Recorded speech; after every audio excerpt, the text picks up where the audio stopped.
Chapter 1 Mount Munch.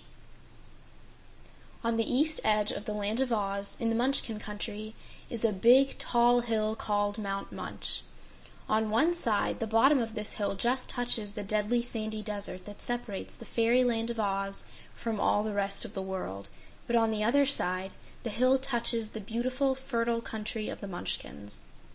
The Munchkin folks, however, merely stand off and look at Mount Munch and know very little about it.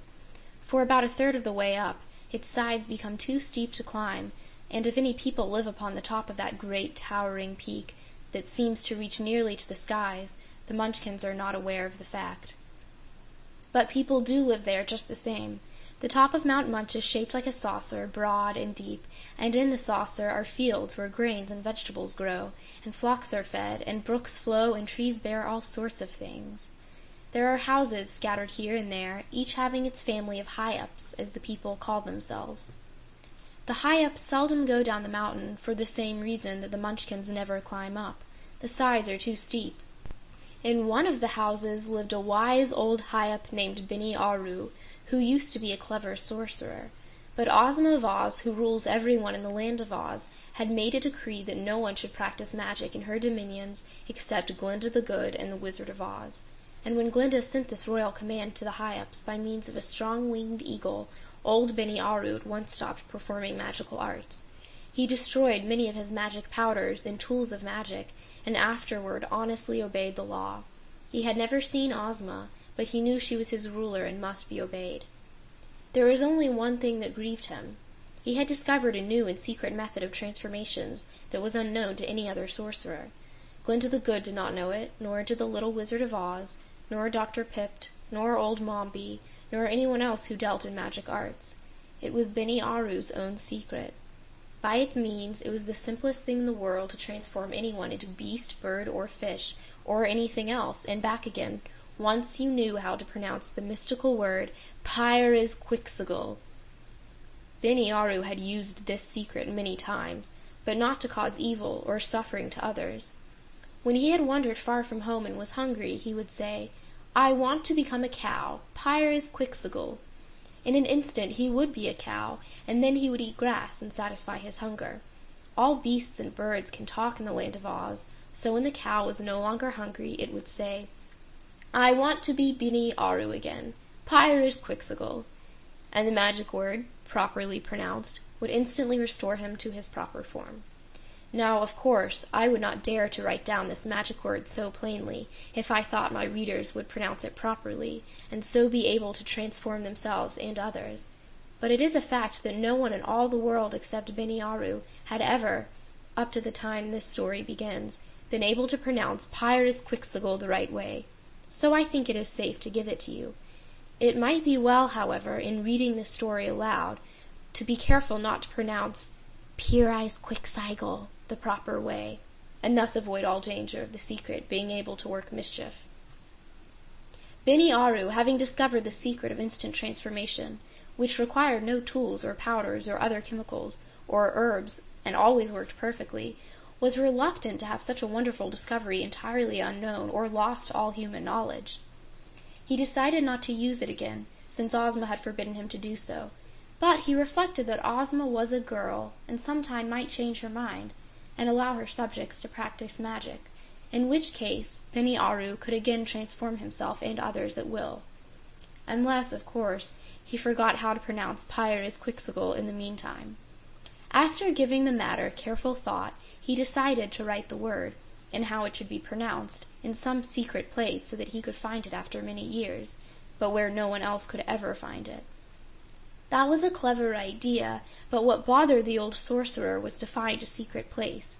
He wandered all over the saucer at the top of Mount Munch, but found no place in which to write the secret word, where others might not be likely to stumble upon it.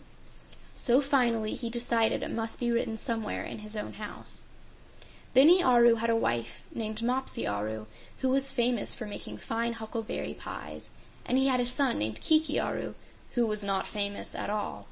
He was noted as being cross and disagreeable because he was not happy, and he was not happy because he wanted to go down the mountain and visit the big world below, and his father would not let him. No one paid any attention to Kiki Aru, because he didn't amount to anything anyway. Once a year, there was a festival on Mount Munch, which all the high-ups attended. It was held in the center of the saucer-shaped country, and the day was given over to feasting and merrymaking.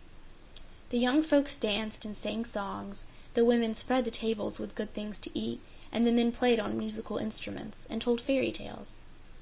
Kiki Aru usually went to these festivals with his parents, and then sat sullenly outside the circle and would not dance or sing or even talk to the other young people. So the festival did not make him any happier than other days, and this time he told Bini Aru and Mopsy Aru that he would not go.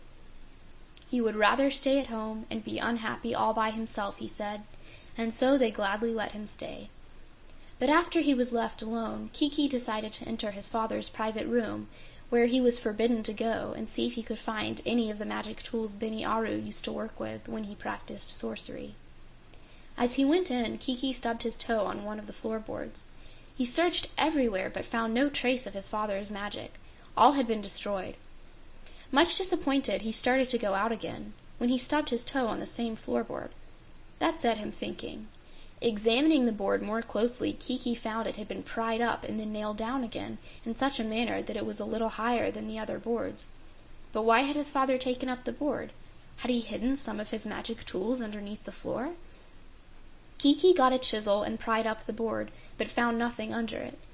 He was just about to replace the board when it slipped from his hand and turned over, and he saw something written on the underside of it. The light was rather dim, so he took the board to the window and examined it, and found that the writing described exactly how to pronounce the magic word Pyris Quixogle, which would transform anyone into anything instantly and back again when the word was repeated.